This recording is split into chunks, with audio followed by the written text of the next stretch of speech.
마태복음 9장 1절 말씀입니다. 우리 함께 읽겠습니다. 예수께서 배에 오르사 건너가 본 동네에 이르시니. 아멘. 자, 오늘 말씀도 일단 PPT는 잘 준비하지 않아서 우리 말씀 한 구절 한 구절 이렇게 좀 상세하게 살펴봤으면 좋겠습니다. 여기서 일단은 우리가 약간 첫 번째부터 의문을 좀 갖게 됩니다. 아니, 본 동네가 뭘까요?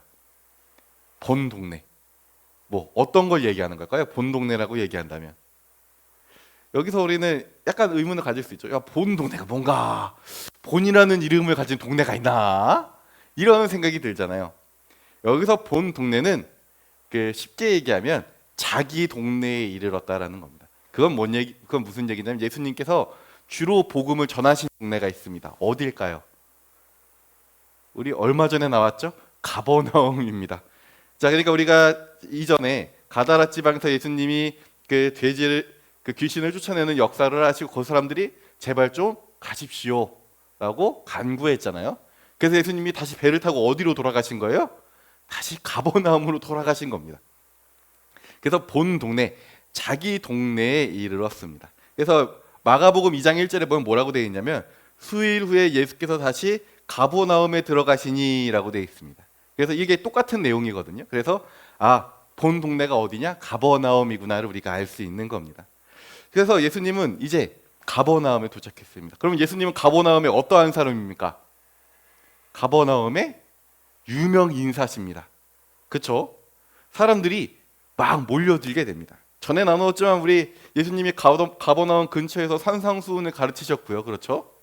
그리고 사람들이 알지 못하지만 나병 환자도 고치시고 사람들이 너무나 잘 알고 있는 백부장의 하인을 고치셨으며 수많은 병자와 귀신 들린 자를 고치신 분입니다. 그러니까 당시에 얼마나 많은 사람들이 모였겠습니까? 그리고 잘 생각해 보면 오늘날처럼 딱 TV 틀면은 뉴스가 나오는 시대가 아니잖아요. 그러면 소문이 어떻게 합니까? 한 사람 건너 한 사람 건너 한 사람 건너 이렇게 퍼지겠죠. 그러면 나중에 소문을 들은 사람들은 예수님 보러 왔을까요? 안 왔을까요? 나중에라도 예수님 소식 들었으면 아이고 저기에 예수라는 분이 계시네 하고 너나 할 거 없이 그 짐 싸들고 한번 얼굴이나 봅시다 하고 쫓아왔을 겁니다. 그렇잖아요. 그랬으니 잘 생각해 보면 예수님이 그러한 역사를 일으킨 그날 당일이나 그 며칠 정도는 그 근처의 사람들이 모여서 사실 무리가 크지 않았을 수 있습니다. 생각보다 좀 작았을 수 있어요. 하지만 예수님이 가다라 지방을 다녀서 되돌아오셨으니 며칠이 지났죠. 그러면은 그 모인 사람들은 어떻습니까? 저 근처에 소문 듣고 저 멀리서 소문 들었던 사람들이 너나 할 것 없이 다 몰려들었으니 전보다 훨씬 더 많은 무리가 예수님을 외워싸는 상황이 되게 될 것입니다. 그랬으니 사람들이 막 구름처럼 몰려들죠. 그러니까 마가복음 2장 2절에 보면은 뭐라고 되어 있냐면 많은 사람이 모여서 문 앞까지도 들어갈 자리가 없게 되었다고 합니다. 그러니까 저게 예수님이 계신데 하고서는 사람들이 예수님이 머물고 있는 집 근처에 가득 찬 겁니다. 그래서 아마 집까지 다 들어왔겠죠. 집에 막 어떻게든 들어와서 예수님 말씀 좀 들으려고 너나 할 것 없이 왔을 거고요. 뭐 아픈 사람도 있어 아픈 사람 데리고 온 사람도 있을 거고 귀신 들린 자 있으면 귀신 들린 자 데리고 온 사람도 있을 겁니다. 너나 할 것 없이 수많은 사람들이 와서 아마 그 집이 좀 컸던 것 같아요. 그런데 그 집이 가득 차고도 문 밖에 사람들이 잔뜩 해가지고 뭐 완전히 그냥 거의 장벽을 이루는 그런 수준이 되었을 겁니다. 예수님은 거기서 뭐를 하시냐면 예수께서 그들에게 도를 말씀하시더니라고 되어 있습니다. 이거 마가복음 2장 2절의 말씀입니다. 예수님께서 거기서 그들을 가르치기 시작하십니다. 근데 한 가지 이상한 일이 벌어지는 겁니다. 예수님이 이들을 열심히 가르치고 있는데 갑자기 사람들이 웅성웅성 거리는 소리가 들려오기 시작합니다. 그리고서는 갑자기 그 튼튼해야 될 천장에 뭔가 바스락바스락 거리는 소리가 들려오더니 아마 성경에 써져 있지 않지만 흙먼지도 이렇게 막 떨어지고 뭔가 막 천장에 이상한 일이 벌어지는 그런 일이 생깁니다. 여기서 이제 이 천장은 이제 우리가 생각할 때 이런 판판한 천장일 거라 생각을 하지만 사실은 그럴 확률은 별로 높지 않습니다. 왜냐하면 이 평평한 천장은 어떻게 만드냐면 나무를 얼기설기 엮은 다음에 그 위에다가 진흙을 바르고요. 그리고 성경에 보면은 사람들이 이 지붕 위에서 생활을 하거든요. 그러니까 단순히 그냥 비 막아주는 용도가 아니라 거기에 사람들이 걸어 다닐 수 있을 정도로 튼튼해야 됩니다. 그러니까 어떻게 하냐면 진흙벽돌과 지름을 두껍게 바르고 그 위를 이런 롤러 같은 걸로 쫙 밀어버립니다. 그래서 꽉 눌러가지고 튼튼하게 만드는 거거든요. 이렇게 만든 지붕입니다. 그러니까 이 평평한 지붕을 뚫을 수 있을까요? 뚫겠죠. 그런데 뚫으면 어떻게 해야 되겠습니까? 뚫다가 잘못 뚫으면 예수님 머리 위로 돌이라도 한번 쏟아지면 큰일 나겠죠. 그러니까 이거는 평평한 그 집은 아닌 겁니다. 당시 집이 어떤 종류의 평평한 집이 있고요. 이렇게 나무로 해가지고 이렇게 돔처럼 이렇게 만들어 놓은 집이 있었습니다. 천장이 높게 해서 시원하게 만들려고요. 그래서 아마 우리가 추측하기로는 이렇게 돔처럼 이렇게 천장이 높은 집이었던 것 같습니다. 그러면 이 돔 같은 거는 그 기와하고 나무하고 만들기 때문에 우리 기와장 이렇게 하나씩 빼면은 열 수 있잖아요. 그것처럼 기와장 하나씩 빼서 열었던 것 같습니다. 자, 그래서 하여튼간 부스럭거리는 소리가 나더니 무언가 막 뜯는 소리도 나는 거죠. 막 부스럭거리고 막 뭐 나무를 빼는 철컥 부스럭바스럭 소리도 나고, 그랬으니 위에서 이러니 사람들이 불안불안하겠죠. 우리라도 그러겠죠. 예수님이 아무리 앞에서 말씀을 하셔도 야, 저 위에 저게 천장이 안 물러지려나 이런 생각을 하게 될 겁니다. 그래서 다들 이렇게 하고 있는데 갑자기 이제 천장에서 어두컴컴해야 될 천장에 갑자기 빛이 쫙 들어오게 되겠죠. 왜요? 구멍이 뚫렸으니까요. 그리고선 그 빛 사이로 뭐가 내려옵니까? 이상한 그 침대 같은 침상이 하나가 이렇게 내려옵니다. 우리는 이제 그게 뭔지 알고 있습니다. 우리는 그게 뭐죠? 중풍병자라는 걸 우리는 알고 있죠. 우리 성경을 봐서 알고 있습니다. 하지만 그 안에 있던 사람들은 알았을까요? 몰랐을까요? 몰랐습니다. 그러니까 여기서 빛이 호로로 쭉 내려오니까 사람들이 깜짝깜짝 놀라겠죠. 야, 뭐야? 저게 무슨 일이야? 이렇게 하면서 보다가 이렇게 내려온 겁니다. 자, 여기서 잠깐 멈추고요. 이번에는 그 4명의 사람들에 대한 이야기로 잠깐 넘어갑시다. 자, 이렇게 침상을 내린 4명의 사람들이 있죠.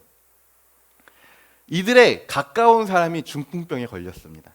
이제 우리는 알 수 있죠. 왜냐하면 이 4사람이 중풍병자를 메고 왔다는 건 이 사람들이 이 중풍병자의 가족이거나 아니면은 이 중풍병자의 어마어마하게 친한 친구들이라는 사실을 우리는 알 수 있습니다. 그렇지 않고서는 침상에다가 중풍병자를 태우고 예수님을 향해 그 긴 먼 거리를, 분명히 상당한 거리가 있었을 거로 예상되는데, 왜냐하면 예수님이 그날 역사하셨던 그때 오지 않았던 거 보면은 좀 먼 거리에 살았던 거죠. 소문도 퍼지려면 시간도 좀 걸리고, 시간이 걸린다는 거는 그만큼 거리가 머니까 그 오려면 공도 많이 들여야 되는 그런 먼 거리에 살던 사람들입니다. 그런데 이 사람들의 가까운 사람이 이제 중풍병이 걸린 겁니다. 근데 오늘날로 치면 중풍병에 걸렸으면 아이고 그래 그 좀 조심 좀 하지 그랬어, 이렇게 우리는 이야기하잖아요. 그렇죠? 그런데 당시 사회는 그렇게 여기질 않았습니다. 일단 먼저 당시 사회에 중풍병에 걸린다는 건 뭐냐면 이거는 치료할 수 없는 불가능한 병입니다. 오늘날에는 중풍병 걸려도 막 급히 막 병원에 가서 뇌에 피 같은 거 막 빼고 막 어떻게 막 재활 치료하고 하면은 분명히 중풍병으로 쓰러졌던 사람이 걷는 경우도 우리는 종종 보죠. 막 병원 가서 막 치료하고 하면은 가끔 되돌아오는 사람들도 꽤 많습니다. 그런데 당시 사회는 할 수 있나요? 못합니다. 당시 사회는 그렇게 의학이 발달한 때가 아니에요. 그럼 당시 사회에 중풍병에 걸려 쓰러졌다. 이건 뭡니까? 이젠 이 사람은 영원히 걷지도 못하고 움직이지도 못한다는 겁니다. 그 사람에겐 그냥 사형 선고가 땅땅땅 떨어진 것과 같습니다. 또 중풍병으로 넘어졌다, 거기 중풍병에 걸렸다는 건 뭐냐면 이 사람은 더 이상 어떠한 경제 활동도 하지 못한다는 겁니다. 오늘날 우리나라처럼 뭐 아픈 사람이 있으면 뭐 나라가 도와주고 막 챙겨주고 이런 게 있던 시대가 아닙니다. 이때 당시 시대는 그런 게 전혀 존재하지 않았습니다. 그러니까 어때요? 중풍병에 걸렸어요. 그러면 만약에 그 사람이 그 집의 가장이면 그 집안은 폭삭 내려앉는 겁니다. 우리나라도 그 집의 가장이 중풍병에 걸리시면 그 집안이 무너지잖아요. 근데 그때는 무너지는 수준이 아니라 그냥 박살이 나 버렸습니다. 왜요? 오늘날에는 그래도 그렇게 아프면 나라에서 막 도와주고 뭐 사회복지사들이 오고 막 해가지고 막 도와주려고라도 하잖아요. 그때는 그런 게 아예 없었기 때문이죠. 그리고 이렇게 그 육신적으로 중풍병에 걸렸지만 이 중풍병에 걸렸다는 것 자체는 당시 이스라엘 사회에 어떠한 의미를 가지냐면 이 사람이 죄를 지어 하나님께 징벌을 받았다는 의미를 가지고 있습니다. 그러니까 단순히 아이고 그 운이 안 좋아서 좀 평소에 좀 운동 좀 하지 이렇게 얘기할 게 아닌 거예요. 그때 당시 중풍병에 걸렸다는 건 너 도대체 무슨 죄를 지었기에 하나님께 심판을 받고 있어? 저 사람 좀 이상한 줄 알았더니 죄인이었구만. 이러면서 뭐예요? 사람들이 외면하는 사람이 되는 겁니다. 그러니까 오늘날 우리가 중풍병에 걸렸다는 거 이상의 굉장히 어마무시한 일이 지금 그 사람에게 벌어지는 게 중풍병인 겁니다. 그러니까 단순히 아이고 중풍병에 걸려서 잘 걷지도 못하고 얼마나 불편할까 이게 아니라 중풍병에 걸리면요 그 마을에서 왕따를 당하고요. 아무도 이 사람에게 인사도 해주지 않고요. 중풍병에 걸렸으면 움직이지도 못하니 어떻습니까? 급속도로 가난해지고요. 이제는 그냥 누워 죽기만을 기다려야 되는 그런 상황이 중풍병자입니다. 그런데 이 중풍병자가 그나마 다행히도 가까운 친구 4명이 있었던 것 같습니다. 그래서 하여간 이 중풍병에 걸렸다는 거를 우리가 그럼 어떻게 그게 왜 죄로서 사람들이 생각했냐 우리가 어떻게 알 수 있냐면 요한복음 9장 2절에 보면 제자들이 예수님께 물어봅니다. 라삐어 이 사람이 맹인으로 난 것이 누구의 죄로 인함이니까? 그러니까 뭐야 예수님의 제자들조차도 기본적으로 누가 아파요. 그러면 그 뭐라고 생각하는 거예요? 저 사람 죄 때문에 아픈 거다라고 생각한 겁니다. 자, 약간 그래서 중풍병에 걸렸다는 건 그래서 단순히 신체적으로 못 움직이는 것뿐만 아니라 사회적으로도 움직일 수 없는 상황이 된 겁니다. 그리고 이 중풍병자도 오늘 말씀에 살펴보면 죄를 지어 중풍병에 걸렸습니다. 물론 우리 요한복음에 나오는 예수님께서 이게 하나님의 일 때문에 이 사람의 지금 눈이 멀어 있는 거다라고 하나님의 일을 위하여 눈이 멀어 있는 거다라고 얘기했던 이 중풍병자도 그 죄로 인하여 중풍병에 걸렸지만 뭡니까? 그걸 통해 사람들이 하나님께 영광을 돌릴 수 있기 위하여 하나님이 그 중풍병자의 죄로 인해 그 중풍병자를 그 죄로 인해 치신 겁니다. 그러니까 우리 이렇게 이해할 수 있는 겁니다. 이거 조금 헷갈릴 수 있지만 자 그래서 중풍병에 걸렸다는 건 결국에는 굉장히 어려운 일입니다. 근데 이 절망밖에 없는 중풍병자에게 4명의 친구 뭐 가족인지 친구인지는 알 수 없지만 하여튼 이 4명의 사람이 있습니다. 그들은 아마 이 중풍병자를 포기하지 않은 것 같습니다. 그렇죠? 그래서 어떻게 할지 막 백방을 돌아다니고 고민을 하다가 저 멀리서 한 가지 소문을 듣게 됩니다. 그 소문이 뭐예요? 저기에 가버나움이라는 저 시골 동네에 예수님이라는 어떤 사람이 있는데 그 사람이 병 걸린 사람을 기적으로 치유하더라 이런 소문을 들었던 겁니다. 참 이상하죠? 그러니까 이번에도 되게 놀랍죠. 왜냐하면 이번에도 기적을 받는 사람, 그것도 성경에 자세히 설명되는 사람은 예수님 옆에서 예수님 말씀에 귀를 기울여 잘 배운 사람이 아니라 누굽니까? 또 소문을 듣고 찾아오는 사람입니다. 저 멀리 있는 사람이 또 소문을 듣고 찾아오죠. 이들은 그 소문을 듣고 가버나움으로 중풍병자를 데리고 가기로 마음을 먹습니다. 그리고서는 이제 침상에 중풍병자를 뉘어서, 왜냐하면 어떻게 할 수 없잖아요. 그래서 4명이서, 그러니까 아마 한 모퉁이씩 잡았겠죠. 그래가지고 이렇게 가버나움으로 출발합니다. 근데 그 거리가 좀 멀었던 것 같습니다. 왜냐하면 이미 그들이 도착했을 때는 예수님 집 주변으로 사람들이 꽉 차서 이들이 예수님께 다가갈 방법이 보이지 않는 상황이었습니다. 도대체 얼마나 시간이 걸렸는지 모르지만 하여튼 도착을 했는데 그래도 이들 마음속엔 한 가지 믿음이 있었습니다. 뭐냐면 예수님을 만나면 치유함을 받을 것이다라는 그들의 확고한 믿음이 그 안에 있었습니다. 그래서 이들은 이게 우리 보통 사람들이 그렇게 가득 차 있으면 어떻게 합니까? 아이고 오늘은 날이 아닌가 보다. 내일 새벽 일찍 나와서 줄을 서 있으면 되겠지. 뭐 이런 생각 하지 않겠습니까? 근데 이 4명의 사람들은 그 정도 기다릴 마음도 없습니다. 무조건 주님을 만나야 됩니다. 그러니까 어떻게 합니까? 2층으로 올라갑니다. 그리고 잘 생각하십시오. 중풍병자를 데리고 지붕을 오르기 시작합니다. 근데 그 지붕이 어떤 지붕이에요? 아까 얘기했듯 평평한 지붕이 될 수가 없습니다. 평평한 지붕을 위에 구멍을 뚫을 수가 없습니다. 구멍을 뚫으면 천장이 무너집니다. 안에 있는 사람도 다치고 다 다치는 겁니다. 그러니까 이렇게 살짝 돔 형태로 돼 있는 이렇게 동그란 천장이었을 겁니다. 그러면 거기를 중풍병자를 데리고 오른다고 생각해 보십시오. 쉬운 일입니까? 결코 쉽지 않죠. 말짱한 사람도 그 오를 때 조심조심 올라야 되는데 거기에 중풍병자의 침상을 데리고 가지고 이거를 올리려니 그 얼마나 힘들겠습니까? 하지만 이들에겐 그것도 문제가 되지 않습니다. 한시라도 빨리 예수님을 만나야 됩니다. 그러니까 이들이 그 결단을 내리고 지붕을 오르기 시작합니다. 그리고 위치 잡기는 생각보다 어렵지 않았을 겁니다. 왜냐하면 그때 당시 뭐 방음이 되겠습니까? 뭐가 되겠습니까? 그러니까 소리를 이렇게 잘 들으면 여기쯤에서 예수님이 얘기하시는구나를 들었겠죠. 그래서 예수님 앞으로 이렇게 위치를 잡아서 이게 기와장을 조심조심 뜯기 시작합니다. 왜요? 잘못해서 이 기와가 아래로 떨어지던가 누군가 맞으면 안 되잖아요. 그러니까 조심조심. 그리고 이들에겐 우리의 치유자 예수님을 만나야 되잖아요. 그러니까 만약에 이게 잘못해서 무너져서 예수님이라도 다치면 어떡합니까? 그러니까 매우 조심조심 정성껏 지붕을 뜯었을 겁니다.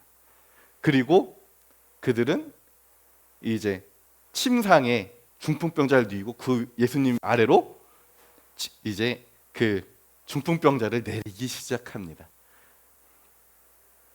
그래서 뚫린 천장 그리고 뚫린 천장과 그 안에서 쏟아지는 태양빛 사이로 침상이 이렇게 내려오는 겁니다.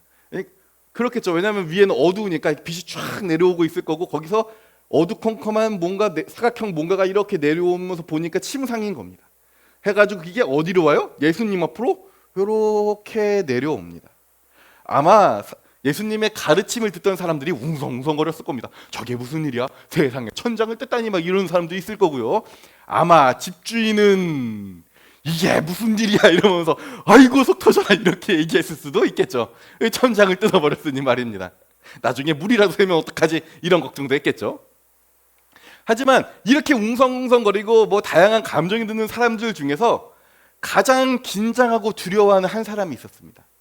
누굴까요? 예수님이요? 아니요. 예수님은 두려워하고 긴장하실 이유가 없죠. 아마 온몸을 벌벌 떨면서 긴장하고 아마 난 죽고 싶다, 죽을 것 같다라고 생각하는 사람도 있었을 겁니다. 바로 중풍병자입니다. 왜요? 그 중풍병자는 죄인입니다. 죄인으로서 누구 앞에 선 거예요? 가장 거룩한 예수님 앞에 선 겁니다. 그러니 몸이 덜덜덜 떨릴까요? 안 떨릴까요? 덜덜덜 떨리겠죠. 이게 중풍병에 걸렸으니까 도망치지도 못하고요. 그렇죠? 중풍병에 걸렸으니까 움직이지도 못하고 아마 중풍병이 좀 심하게 걸려서 말도 못했던 것 같습니다. 성경에 아무 말도 없는 거 보면은 나중에 이제 그 일어나 나가라 할 때 하나님께 영광 돌리는 부분 제외하고 중풍병자가 한마디도 못하거든요. 아마 뭐 두려워 떨며 말을 못했던지 아니면 중풍병에 걸려 말을 못했던지 그래서 덜덜덜 떨고 있었을 겁니다. 아마 그 속에 있는 속마음은 얼마나 애타고 있었을까요? 세상에 내려갔는데 예수님 앞에 있는 겁니다. 이 중풍병자는 스스로 알고 있습니다. 내가 어떠한 죄를 지어 하나님께 지금 처벌받고 있는지를 알고 있는 죄인입니다. 그 죄인이 지금 예수님 앞에 섰습니다. 어떨까요? 그 심정은 아마 엄청난 충격을 받고요. 막 어떻게 막 쥐구멍이라도 찾아 들어가고 싶은데 몸이 안 움직이니 이 얼마나 괴롭겠습니까? 그 앞엔 메시아가 계시는데요. 이 중풍병자는 성령님 안에서 예수님을 향한 이미 믿음의 여정을 시작했기 때문에 예수님이 어떠한 분이신지 잘 알고 있었을 겁니다. 다른 사람들 다른 병자들은 예수님 그냥 아이고 의사신가 이러고 찾아오고 선지자인가 이러고 찾아왔지만 예수님께서 얘기하죠. 내가 너의 믿음을 보았다고 얘기하시잖아요. 그건 뭐예요? 이들에겐 이미 예수님을 하나님으로 여기는 믿음이 있었던 겁니다. 그러니 그 앞에 자기가 섰어요. 그 어떤 사람이요? 떳떳한 사람이요? 사람들에게 칭찬받는 사람이요? 아니요. 어떤 죄를 지었는지 모르지만 어마무시한 죄를 저지르고 주님께 처벌받고 있는 사람이요. 마치 심판대 앞에 서 있는 죄인과 같은 모습이었을 겁니다. 그러니 얼마나 무섭겠습니까? 얼마나 두렵겠습니까? 그래서 예수님이 이렇게 얘기하십니다. 마태복음 9장 2절 보면 침상에 누운 중풍병자를 사람들이 데리고 오거늘 예수께서 그들의 믿음을 보시고 중풍병자에게 이르시되 작은 자야 뭐 하라고요? 안심하라 라고 얘기하십니다. 그러니까 예수님께서 그 중풍병자가 얼마나 두려워 떨고 있었겠습니까? 그러니까 예수님이 얘기하시는 겁니다. 이 작은 자야 안심해라. 너 지금 괜찮아 라고 주님이 이야기하시는 거죠. 자신의 죄악에 두려워 떠는 이 중풍병자를 향해 예수님은 안심하라고 이야기하시는 겁니다. 그리고선 내 죄 사함을 받았다라고 이야기하시죠. 주님은 이들의 믿음을 알고 계셨습니다. 주님이 그들의 마음속의 믿음을 다 확인하셨습니다. 내가 믿음을 보았다라고 얘기하시잖아요. 내가 너의 믿음 다 알고 있다. 네가 나를 하나님으로 여기는 거 내가 다 알고 있다. 그러니 안심해라. 내가 너의 죄를 용서해 주겠다라고 예수님이 이야기하신 거죠. 이게 얼마나 그 놀랍고 은혜로운 일입니까? 죄악에 두려워 떠는 이 중풍병자는 그 순간 어떻게 됐을까요? 죄에서 해방됩니다. 하지만 그거를 싫어하는 사람들이 있죠. 여기 마태복음에서는 서기관이고요. 누가복음에서는 바리새인들이라고 얘기를 합니다. 그들은 저 중풍병자를 보자마자 어떤 생각이 들었을까요? 그럼 그 사람들에게 자, 하늘에서 중풍병자가 이제 사람들이 이렇게 끌어가지고 내려옵니다. 뭐지 뭐가 내려오지 하고 이 사람들도 신기했겠죠. 그렇죠? 서기관들도 신기했을 겁니다. 야, 신기하네. 저게 뭐지? 하고 내려오는데 보니까 뭐예요? 중풍병자입니다. 그러니까 이들의 표정이 어떻게 될까요? 바로 일그러졌을 겁니다. 왜요? 제가 아까 얘기했죠. 당시 중풍병자는 뭐라고요? 죄인이라고요. 당시 중풍병자는 어떠한 사람이라고요? 죄를 지어 하나님께 처벌받는 사람이라고. 그러니까 이들은 바로 인상을 썼을 겁니다. 야, 어떻게 저런 죄인을 예수님 앞에 내려보내? 그래도 잘 가르치는 선생님인데 그거 아주 저거 예의가 없구만. 이러면서 굉장히 기분이 안 좋았을 겁니다. 그런데 그 상황에서 예수님이 어떻게 하세요? 내가 너의 죄를 사해 주겠다라고 하십니다. 그러니 이 얼마나 마음에 안 들겠습니까? 더군다나 이들이 속으로 신성모독이라고 생각하는 이유가 있습니다. 왜요? 죄를 용서해 줄 수 있는 사람은 누구밖에 없습니까? 사람이 아니라 죄를 용서해 주실 수 있는 분은 누구밖에 없습니까? 하나님밖에 없죠. 그러니까 바리새인들이나 서기관들 당시 예수님은 하나님을 여겼습니까? 안 여겼습니까? 그냥 한 선생님, 그냥 괜찮은 사람, 이 정도로 여겼잖아요. 그런데 그 사람이 갑자기 너의 죄를 사해 주겠다 하니 이건 무슨 네가 하나님이야? 이거 신성모독이구만. 이런 생각을 했던 거죠. 하지만 이들은 속으로만 생각합니다. 왜요? 만약에 이거 신성모독 아니오 라고 얘기했다가 그 옆에 예수님 말씀 잘 듣고 있던 사람이 뭐? 이렇게 휘번득해가지고 두들겨 맞겠죠. 그러니까 속으로만 저거 신성모독인데 말이야. 에휴, 저거 예수라는 사람 글러먹었구만. 이런 생각을 했던 거죠. 그런데 그 마음속에 있는 소리를 누가 들으십니까? 예수님이 들으십니다. 그리고 왜냐하면 예수님은 성자 하나님이시기 때문에 그렇습니다. 다 알고 계시죠. 그래서 예수님은 이들이 생각을 악한 생각이라고 하십니다. 4절 보면 예수께서 그 생각을 하시고 이르시되 너희가 어찌하여 마음에 악한 생각을 하느냐라고 그들에게 되물어 보시죠. 성자 하나님이신 예수님이 죄를 사할 권세가 있으신 건 당연한 겁니다. 그렇죠? 그것을 부정하는 건 악한 생각입니다. 예수님은 모든 사람들의 죄를 짊어지시고 십자가에 오르실 겁니다. 결코 그건 공의에 어긋난 것도 아니고 이상한 일도 아닙니다. 그러므로 예수님은 그 모든 죄를 사해 주실 권한을 가지고 계십니다. 왜요? 자기의 목숨으로 다 그 죄값을 지불하셨기 때문에요. 그리고 이제 예수님이 서기관들에게 물어봅니다. 9장 5절이죠. 내 죄사함을 받았느니라 하는 말과 일어나 걸으라 하는 말 중 어느 것이 쉽겠느냐? 자, 어떤 게 쉬울까요? 네 죄를 사한다 이거랑 자, 일어나 걸어라 이거랑 어떤 게 더 쉬운 말일까요? 그렇죠. 내 죄를 사함받다는 쉬운 말이죠. 왜요? 왜 쉬운 말일까요? 확인이 안 되거든요. 아니 그렇잖아요. 자, 봐보세요. 자, 우리가 누군가한테 내 죄를 사놓고 그게 얘기하시면 안 됩니다. 우리는 그런 권리가 없으니까. 근데 예를 들어 네 죄를 사놓으라고 우리가 얘기를 했다고 칩시다. 갑자기 이상해져가지고 그러면 알 수 있습니까? 없습니까?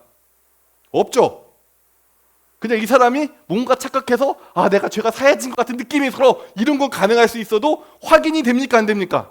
안 됩니다. 그런데 중풍병자에게 일어나 걸으라는 확인이 됩니까? 안 됩니까? 바로 눈으로 확인이 되죠. 일어나 걸으라 했는데 갑자기 안 움직이는데요? 이러면 어떻게 돼요?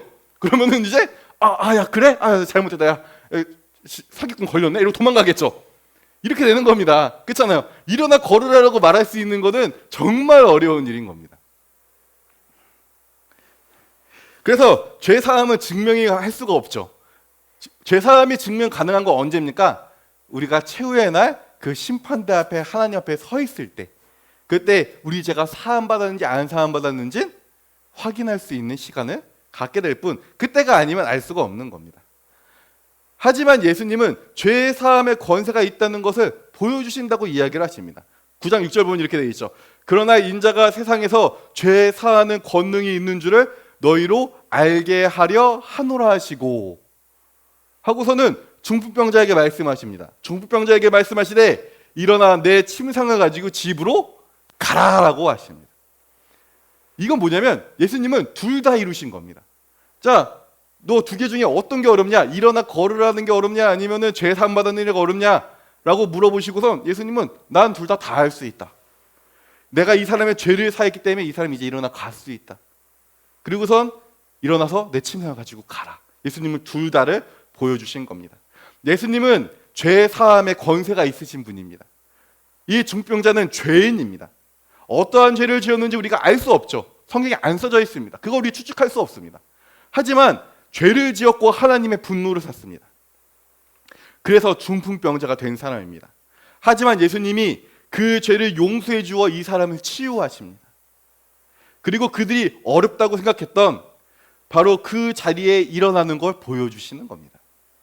일어나 내 침상을 가지고 집으로 가라. 예수님은 이렇듯 어떠한 하나도 부족함이 없는 걸 보여주십니다. 그리고 9장 8절로 넘어가죠. 무리가 보고 두려워하며 이런 권능을 사람에게 주신 하나님께 영광을 돌리니라 라고 되어 있습니다. 하지만 무리의 반응은 사실 우리가 기대하는 것과 좀 다릅니다. 하나님이 영광을 돌렸으니까 잘된 거 아닙니까? 라고 생각할 수 있잖아요. 하지만 이건 또 무리의 한계를 보여주는 말입니다. 이 무리는 여전히 예수님을 뭐로 여기는 겁니까?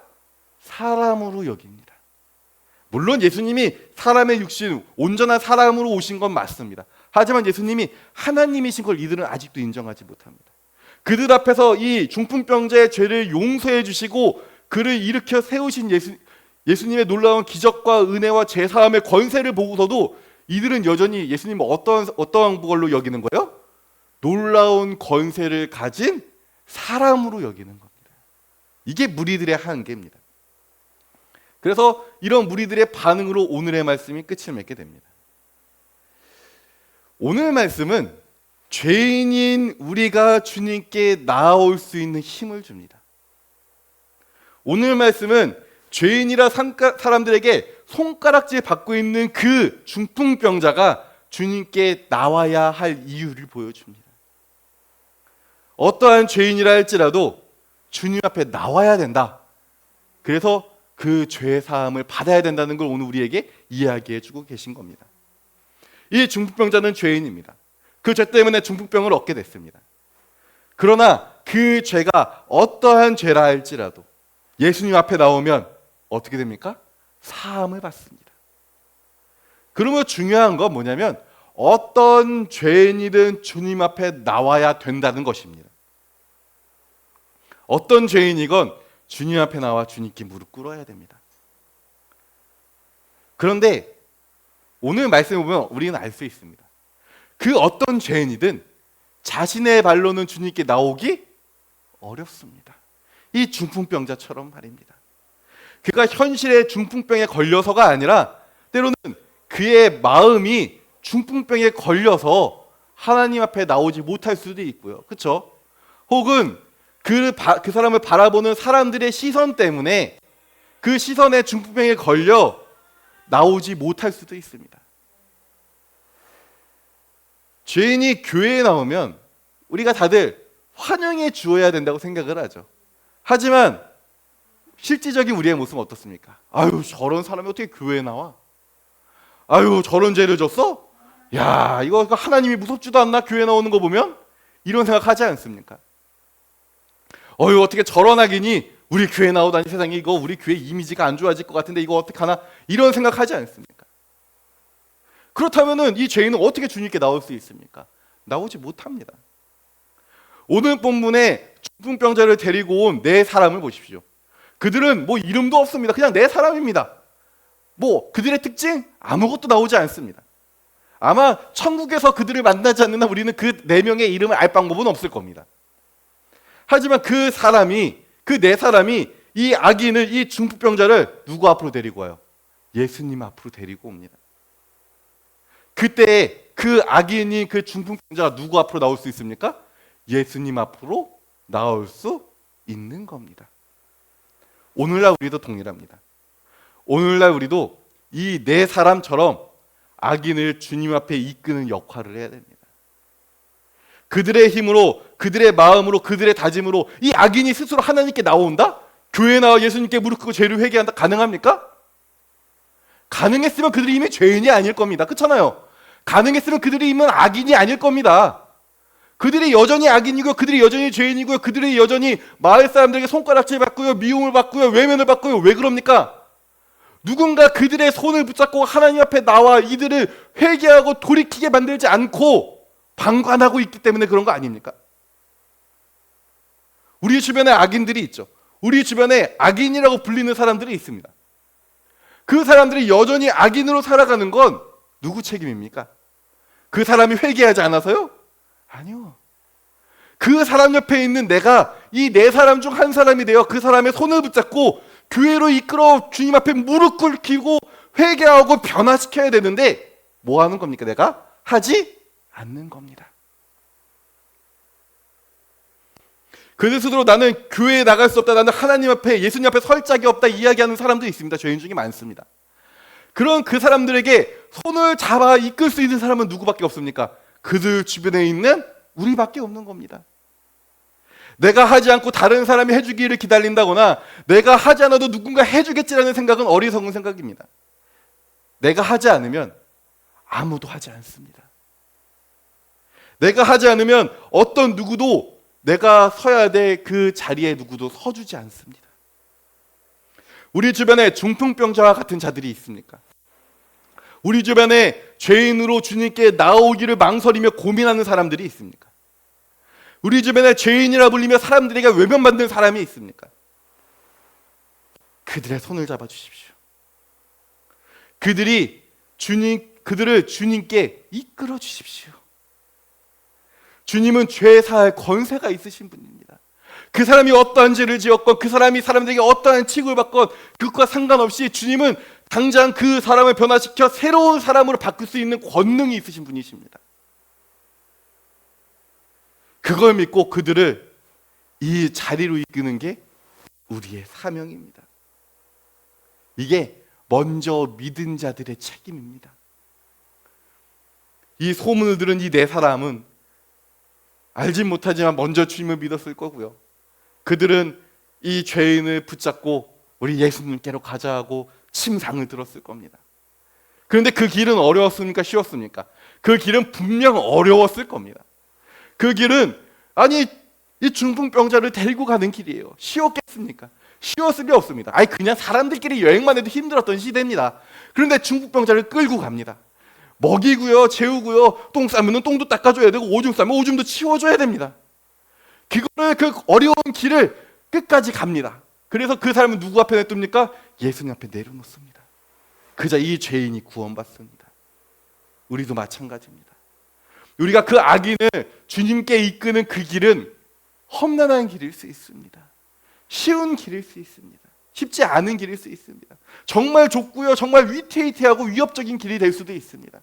하지만 그 죄인이 변화되기 위해서는 주님 앞에 나오는 것 말고 방법이 없기에 우리는 그 죄인을 붙잡고 오늘도 교회에 나갈 수 있도록 그 손을 잡아 이끄는 겁니다.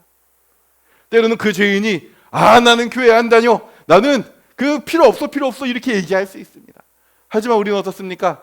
그 중풍병에 걸린 그 마음을 바라보며, 중풍병에 걸린 그 영혼을 바라보며 다시 한번 손을 붙잡고 가는 겁니다. 다시 한번 우리가 갖고 있는 그 침상에 힘을 내어 그 침상을 들어 올리는 겁니다. 그래서 이 일을 데리고 주님 앞에 나가는 겁니다. 이게 우리의 책임입니다. 왜 우리의 책임이냐고요? 우리가 주님을 믿지 않았을 때, 우리가 예수님을 주님으로 받아들이지 않았을 때, 누군가 나의 손을 붙잡고 그 어려운 길을 걸었기 때문에 그렇습니다. 내가 잘나서 이 자리에 있나요? 아니요. 어떤 믿음의 선진이 나의 손을 붙잡고 기도로 눈물로 이 자리에 이끌었기에 우리가 이 자리에 있는 거 아닙니까? 그런데 우리가 저 다른 죄인들 보며 저 사람은 죄인이니 나는 모르겠어, 저 사람은 죄인이니 교회 나올 자격이 없어, 이렇게 이야기하면 그 얼마나 배은망덕한 일입니까? 그러니 우리에겐 책임이 있는 겁니다. 나도 그렇게 그 침상에 누워있을 때 나도 그렇게 그 다른 사람들의 손에 붙들려 이 자리에 나와 회개하고 주님의 자녀가 되었듯 나도 다른 누군가의 손을 붙잡고 그들을 데리고 교회에 나와야 될 의무가 있는 겁니다. 그러므로 우리 주변에 죄인이 있습니까? 우리 주변에 악인이라 불리며 외면받는 이가 있습니까? 우리 사랑의 손길로 그들의 손을 붙잡아 주시길 바랍니다. 그들이 때론 거부한다 할지라도 그들의 손을 붙잡고 주님 앞으로 한 걸음 한 걸음 이끄시길 바랍니다.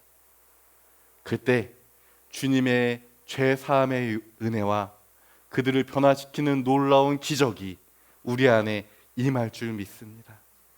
기도하겠습니다.